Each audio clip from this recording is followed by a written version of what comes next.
గోవాల మన హిందూ బంధువు గౌతమ్ ఖట్టర్ ఒక హిందూ యాక్టివిస్ట్, నేను హిందూ జర్నలిస్ట్ని అని చెప్పుకున్నట్టు మాట్లాడతాడు. ఆ హిందూ బ్లాగర్ మనలాగానే ఇంచుమించు మనకంటే సీనియర్. ఇన్ఫ్యాక్ట్ చెప్పాలనంటే గోవాలో ఒక చర్చనీయాంశం బయటికి తీసుకొని వచ్చాడు. ఏందనంటే ఫ్రాన్సిస్ జేవియర్ ఎవరైతే ఉన్నారో చూడు, మళ్ళీ ఆయన సెయింటా లేకపోతే ఆయన సప్రెసరా అన్నది ఒక డిబేట్ జరిగింది. ఆ డిబేట్లో గౌతమ్ ఖట్టర్ ఒక ప్రసంగం చేసినందుకు మన క్రిస్టియన్ సంఘాలు ఎక్సెట్రా ఎవరైతే ఉన్నారో మా మనోభావాలు దెబ్బతినాయి అని చెప్పి ఆయన మీద కేసు పెట్టడం జరిగింది. కేసు పెడితే అక్కడ ఉన్న గోవా ప్రభుత్వం వాస్తవాలు తెలుసుకోకుండా గౌతమ్ ఖట్టర్ని మేము అరెస్ట్ చేస్తామని చెప్పారు. కంప్లైంట్ ఎందుకు రేజ్ చేసిరు అని అంటున్నా. ఏ బేస్ మీద కంప్లైంట్ అయింది, ఏది బేస్ మీద ఖైమ్ అయింది అని అంటున్నా. ఎఫ్ఐఆర్లు ఎందుకు, దాని మీద ప్రొటెస్ట్లు ఎందుకు అని చెప్పి మాట్లాడుతున్నా. డంకేపే చోట్ చౌరస్తాల పెట్టి నిలదీస్తున్నా. ఓ సిగ్గు తప్పిన బీజేపీ సర్కార్లకు అడుగుతున్నా ఏందనంటే, నా సోదరుడు గౌతమ్ ఖట్టర్ మాట్లాడింది ఇబ్బందికరంగా ఉంటే మళ్ళీ ప్రకాష్ రాజ్ మాట్లాడింది ఏంది, దీన్ని ఏమంటారు? స్టాలిన్ మాట్లాడిన విషయాలు ఏంది, దాన్ని ఏమంటారు? అంచెలంచెలుగా నా హిందూ మనోభావాలను దెబ్బతీస్తున్నప్పుడు దీని మీద చర్చ ఏమని అనాలి? ఇప్పుడు ఇక్కడ క్వశ్చన్ ఏందనంటే, భారత్లో అన్ని మతాలను మనం ప్రొటెక్ట్ చేస్తాం, బట్ డిబేట్ ఏందనంటే చరిత్ర తెలుసుకొని మనం ప్రొటెక్ట్ చేయాలి కదా. చరిత్ర తెలియకుండా ఇది భరతుడు దేశం కాదు, ఇది బాబర్ దేశం అని అంటే చరిత్ర అవుతుందా? Gautam Model School, Sun City branch, admissions are open for 2026. No admission fee, free school uniform, and also bus transportation available for nursery to 10th class. Hurry up. Address: Sun City branch, opposite Kasturba Trust. Limited seats. Contact us now 8121573123 and 8977113123.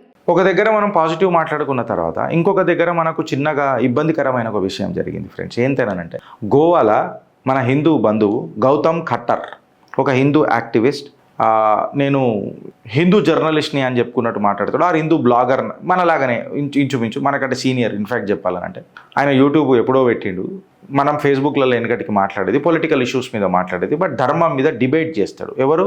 మన సోదరుడు గౌతమ్ ఖట్టర్. గోవాలో ఒక చర్చనీయాంశం బయటికి తీసుకొని వచ్చాడు. ఏందనంటే మన ఎవరైతే ఫ్రాన్సిస్ జేవియర్ ఎవరైతే ఉన్నారో చూడు, మళ్ళీ ఆయన సెయింటా లేకపోతే ఆయన సప్రెసరా అన్నది ఒక డిబేట్ జరిగింది. ఆ డిబేట్లో గౌతమ్ ఖట్టర్ ఒక ప్రసంగం చేసినందుకు మన క్రిస్టియన్ సంఘాలు ఎక్సెట్రా ఎవరైతే ఉన్నారో మా మనోభావాలు దెబ్బతినాయి అని చెప్పి ఆయన మీద కేసు పెట్టడం జరిగింది. కేసు పెడితే అక్కడ ఉన్న గోవా ప్రభుత్వం వాస్తవాలు తెలుసుకోకుండా, చరిత్ర ఏందో తెలుసుకోకుండా డైరెక్ట్గా ముఖ్యమంత్రి నేనే డీజీపీకి ఆదేశిస్తున్నా, ఇది నా రేడార్లా నా సమక్షంలోనే కంప్లీట్గా గౌతమ్ ఖట్టర్ని మేము అరెస్ట్ చేస్తామని చెప్పారు. ఇప్పుడు డిబేట్ అనేది క్రైమా అనేది ఎలటి చిట్ట. మళ్ళీ సెయింట్ జేవియర్ గురించి నాకు తెలిసి మన సంఘ కార్యాలయంలో కూడా నాకు తెలిసి బుక్కులు ఉంటాయొచ్చు, బుక్కులు లేవు అని అంటే నాకు కొంచెం బాధాకరం అనిపిస్తుంది. ఎందుకంటే డిబేట్ అనేది జరగాలి కదా. వీళ్ళందరూ భారతదేశంలో పుట్టిన భారతీయులు కాదు. సెయింట్ జేవియర్ ఎక్సెట్రా వీళ్ళంతా వలసదారులు, కలోనియల్ మైండ్ సెట్ ఉన్నోళ్ళు. సో మళ్ళీ అలా targeting only Hindus expression of freedom is a question of debate, or questioning my history is pinching someone because it is truthful and truth cannot be made a casualty. What is the untold story of Goa? మళ్ళీ ఈ Inquisition Francis Xavier నుంచే మొదలైందా? ఈ religious persecution ఏంది అని మాట్లాడితే నేను ఇలా చిత్రగుప్తలో I stand with Khattar అని చెప్తా. ఎందుకు అని చెప్పి మాట్లాడితే one speech, one video and suddenly ఆ మనిషి మీద వేట మొదలైపోతుంది, అరెస్ట్ వేట మొదలైపోతుంది. రియల్ క్వశ్చన్ ఏందనంటే అతను ఏమన్నా అబద్ధం ఆడిండా, లేకపోతే ఎవరిదన్నా మతతత్వ విద్వేషాలు రెచ్చగొట్టిండ, డిబేట్ చేసిండు, ఎఫ్ఐఆర్ ఇవంతా గౌతమ్ ఖట్టర్ మీద ఎందుకు ఇస్తున్నారు అని అనేది నాకు అర్థమవుతలేదు. 24 సంవత్సరాల గౌతమ్ ఖట్టర్ ఒక YouTuber who claims to be a spiritual journalist. ఆయన ఏమంటాడు, నాకు 24 సంవత్సరాలు, నేను ఒక స్పిరిచువల్ జర్నలిస్ట్ని అని చెప్తాడు. ఇప్పుడు ఇక్కడ క్వశ్చన్ ఏందనంటే గౌతమ్ ఖట్టర్ మాట్లాడిన మాటల సారాంశం ఏంది, ఆ నరేటివ్స్ ఏంది అని అనేది మనం ప్రశ్నించాలని వద్దా ఫ్రెండ్స్? సుమారు 9 లక్షల మంది సబ్స్క్రైబర్లు ఉన్నారు ఈ యువకుడికి. కంప్లీట్గా సనాతన ధర్మం మీద మాట్లాడతాడు. గోవాలో ట్రిగర్ ఏంది, గోవాలనే కాదు చాలా మంచి డిబేట్లు కూడా పెడతాడు. నేను కూడా 2-3 ఆయన వీడియోలు మస్తు చూసిన. ట్రిగర్ ఏందనంటే గోవాలో ఓపీ ఇండియాలో కూడా ఈ కథనం వచ్చింది, నేను ఆడికనే అబ్స్ట్రాక్ట్ తీసుకొని మాట్లాడుతున్నాను. ఇప్పుడు గోవా ఈవెంట్లో ఆయన ఏం చేసిండంటే మన సెయింట్ ఫ్రాన్సిస్ జేవియర్ అని చెప్పి వీళ్ళు ఎవరైతే భావిస్తారో ఆయన ఏమని అన్నారు, మళ్ళీ ఆయన సెయింటా లేకపోతే సప్రెసరా అనేది ఒక డిబేట్ జరుగుతుంది. డిబేట్ అనేది క్రైమ్ ఎట్లయితుంది అని అంటున్నా. కంప్లైంట్ ఎందుకు రేజ్ చేసిరు అని అంటున్నా. ఏ బేస్ మీద కంప్లైంట్ అయింది, ఏది బేస్ మీద ఖైమ్ అయింది అని అంటున్నా. ఎఫ్ఐఆర్లు ఎందుకు, దాని మీద ప్రొటెస్ట్లు ఎందుకు అని చెప్పి మాట్లాడుతున్నా. గిరీష్ నువ్వు అట్లెట్లా అంటావు అని అంటే మళ్ళీ నేను ఇవాళ బీజేపీ సర్కార్ని నిలదీస్తున్నా. డంకేపే చోట్ చౌరస్తాల పెట్టి నిలదీస్తున్నా. ఓ సిగ్గు తప్పిన బీజేపీ సర్కారులకు అడుగుతున్నా ఏందనంటే, మళ్ళా నా సోదరుడు గౌతమ్ ఖట్టర్ మాట్లాడింది ఇబ్బందికరంగా ఉంటే మళ్ళీ ప్రకాష్ రాజ్ మాట్లాడింది ఏంది, దీన్ని ఏమంటారు? మళ్ళా స్టాలిన్ మాట్లాడిన విషయాలు ఏంది, దాన్ని ఏమంటారు? అంచెలంచెలుగా నా హిందూ మనోభావాలను దెబ్బతీస్తున్నప్పుడు దీని మీద చర్చ ఏమని అనాలి? ఏదైతే నా దేవుడు నేను ఆజన్మ బ్రహ్మచారిని అని చెప్పి మాట్లాడితే ఆయన మీద మీరు కోట్ల కేసులేసి లేదు మీ దగ్గరికి మేము మహిళలను పంపుతాం అని మాట్లాడడం ఏడు వరకు సబబు? మీరు అక్కడ డిబేట్ చేస్తే నడుస్తుంది, కోట్లలో ఆర్గ్యుమెంట్లు చేస్తే నడుస్తుంది. ప్రకాష్ రాజ్ అనే ఒక మూర్ఖుడు కాలు మీద కాలేసుకొని కూసోని శ్రీరాముడిని అవమానిస్తుంటే నడుస్తుంటుంది.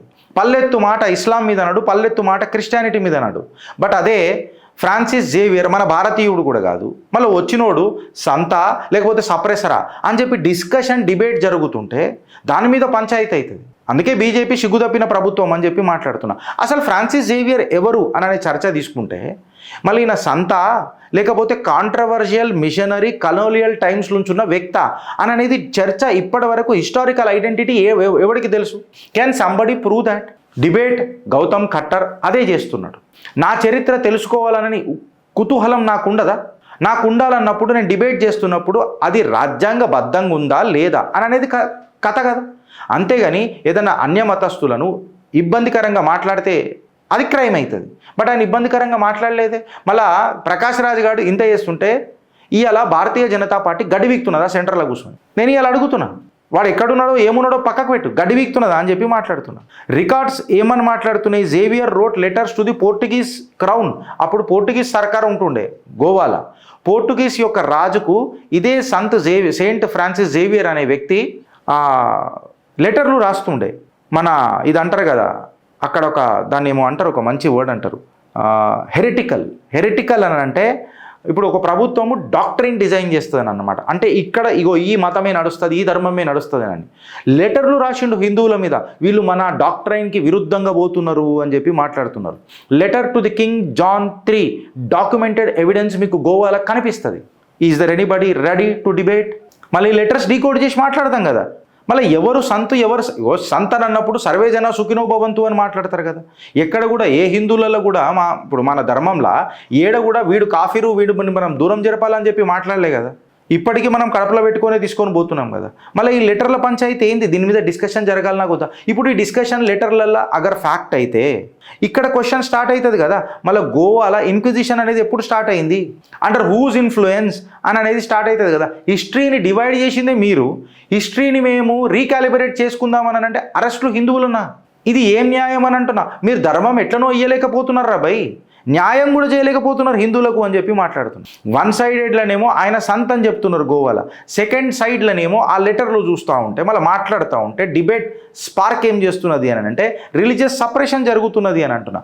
ఒకటే వ్యక్తి మీద రెండు సత్యాలు ఎట్లుంటాయి అని చెప్తున్నా. ఏదన్నా ఒకటే ఉంటుంది కదా, అదే సత్యం కదా. అది సత్యమా లేకపోతే అబద్ధమాన అనేది ఒకటే ఉంటుంది కదా, లేదా అసత్యమానం ఉంటుంది. ఫ్యాక్ట్ ఏంటంటే రెండు సత్యాలు ఉన్నాయి కదా ఏడ కూడా. ఈ అకాడమిక్ డిబేట్ జరుగుతుంటే ఇది మీరు అట్లెట్లా మాట్లాడతారు? ఇప్పుడు హిస్టరీనే కాంప్లెక్స్ చేస్తున్నారా అని అంటున్నా. మళ్ళీ హిస్టరీ కాంప్లెక్స్ అయిపోతే మీరు అరెస్ట్ చేయడం అనేది ఇల్లీగల్ అవుతుంది కదా, మేము క్వశ్చన్ చేయడం అనేది లీగల్ అవుతుంది కదా. హిస్టరీ కాంప్లెక్స్ ఉన్నదాడ, మళ్ళీ ఎందుకు ఈ అరెస్టు? మళ్ళీ ఫ్రీ స్పీచ్ వర్సెస్ సెంటిమెంట్స్ మాకు మద్దతు తెలుపుతాయి కదా మా మానవ హక్కులకు. ఇప్పుడు ఇక్కడ క్వశ్చన్ ఏందని అంటే భారత్లో అన్ని మతాలను మనం ప్రొటెక్ట్ చేస్తాం. బట్ డిబేట్ ఏంటంటే చరిత్ర తెలుసుకొని మనం ప్రొటెక్ట్ చేయాలి కదా. చరిత్ర తెలుసుకోకుండా ఇది భరతుడు దేశం కాదు ఇది బాబర్ దేశం అని అంటే చరిత్ర అవుతుందా? ఏ బాబర్ దేశ్ నై భారతదేశ్ హే అని చెప్పి మనం మాట్లాడుతున్నామా లేదా? ఇవాళ మనము మొఘల్ రోడ్లో మొత్తం పేర్లు తీసి మన పేర్లు పెట్టుకుంటున్నాము అని అంటే, మన హైదరాబాద్ పేరు తీసి భాగ్యనగరం అని అనుకుంటున్నాం అంటే దాని చరిత్ర అనేది ఒకటి ఉంది కదా. దీన్ని మనం డిబేట్ చేసి క్వశ్చన్ చేసినాం కదా. ఇక్కడ ఎవరికి ప్రాబ్లం అయ్యింది అని చెప్పి మాట్లాడుతున్నా. ఈ legal tension religious sentiment laws ఏడా ఉల్లంఘన అయినాయి అని చెప్పి నేను అడుగుతున్నా. ఇలా గౌతమ్ ఖట్టర్కి ఎందుకు ఈ దుస్థితి పడ్డది అని చెప్పి మాట్లాడుతున్నా. ఆయన సోషల్ మీడియా అకౌంట్ని బంద్ చేసిండ్రు కంప్లీట్గా. ఆయన మీద లా ఎన్ఫోర్స్మెంట్నే పంపిర్రు. ఎవరు పంపిరు? పోయి మళ్ళా మనోళ్ళే పంపిర్రు. ఆడేం ప్రభుత్వం ఉన్నది? బీజేపీ ప్రభుత్వం ఉన్నది. గడివిక హిందువులకు హిందూ ప్రభుత్వం అని మనం చెప్పుకోవాలా. ఇప్పుడు అక్రాస్ ఇండియా ఇప్పుడు ఇది బ్యాక్లాష్ కాదా? అవుతుంది. నువ్వు డిబేట్ని శ్రింక్ చేస్తున్నావు అని అంటే, ఆయన సోషల్ మీడియా అకౌంట్ని నువ్వు రిఫ్రెయిన్ చేస్తున్నావు అని అంటే 4-5 ఓట్ల కోసం నువ్వు చరిత్రను మారుస్తావా? మళ్ళీ చరిత్రను మార్చే ప్రభుత్వాలు మాకెందుకు రా భయ్? మా భారతదేశ చరిత్ర మాకు కావాలి కదా. ఈ ప్యాటర్న్ ఫ్రేమింగ్ ఏంది అని చెప్తున్నా. హిస్టరీని క్వశ్చన్ చేయకపోతే మళ్ళా ఏది సత్యం ఏది ప్రాపగండా అని నాకు ఎట్ట తెలుస్తుంది? మళ్ళీ అప్పుడు మ్యాక్స్ ముల్లర్ రాసిన అన్ని కరెక్టా? చెప్పురి. ఆరియన్ డ్రావిడియన్ థియరీ కరెక్టా? And what is the punch line from your end? We're debating on the history brother, and you are criminalising it by enforcing law on me. సత్యం ఎప్పుడు ప్రశ్నలకు దూరం ఉరకదు, బికాస్ సత్యం ఎప్పుడు సావదు. Truth can never be made a casualty. నువ్వు neutral stand ఉంటా, నువ్వు కూడా నన్ను న్యూట్రల్ స్టాండ్ ఉండమంటే నేను ఎందుకుంటా? నేను నాకు యాక్చువల్ చరిత్ర కావాలని చెప్పి కోరుకుంటున్నా, గంతే కదా. ఆ చరిత్రలో నువ్వు నా సోదరుణ్ణి, స్పిరిచువల్ జర్నలిస్ట్ని అకౌంట్ బ్లాక్ చేస్తావు. ఇది ఒక పెద్ద ఫ్యాషన్ అయిపోయింది దేశంలో. అండ్ పోయి మన ప్రభుత్వాలు ఇవి చేయడం అని అనేది, అరే మేము బత్తాయిలం అని చెప్పి గర్వంగా చెప్పుకుంటాం. మీరు బత్తాయిలో చూసే విడితే ఎట్లా? మళ్ళీ ప్రకాష్ రాజ్ మీద ఏం యాక్షన్ ఉన్నది? ఈడ కూడా అంతే. ఎవరినో ఒకళ్ళని భజన చేయకపోతే మా మీద దాడులు. మా కుటుంబాల దగ్గరికి వచ్చినారు సిగ్గుదప్పినోళ్ళు, వాళ్ళ కుటుంబాలు లేనట్టు, వాళ్ళు ఏవి తప్పులు చేయనట్టు. మీకు అర్థమవుతుందా ఫ్రెండ్స్ ఇది? సో బయటోడు ఎట్లా ఉంటాడో మనకు తెలియదు, కానీ మనోడు మనకు చాలా ఘాతకున్నాడు, మననే గాయాలు చేస్తున్నాడు. నువ్వు గాయాలు చేసినప్పుడల్లా ఇట్లాంటి కట్టర్ బ్యాచ్ ఏదైతే ఉంటుందో చూడు, ఈ కట్టర్ బ్యాచ్ నువ్వు గాయాలు చేసినప్పుడల్లా ఇంకా ఘాతక అవుతుంది. ఇది మన పరా తేడా తెలుసుకొని జర మాట్లాడండి. భజన బంద్ చేయండి, బాధ్యత తెలుసుకోండి, కార్యకర్తల బరువు మొయ్యిర్రి జర. మీ నరేటివ్లు తిప్పగొట్టబడతాయి రాను రాను. భవిష్యవాణి నిజమవుతున్నదా లేదా ఫ్రెండ్స్? భారత్ మాతాకి జై.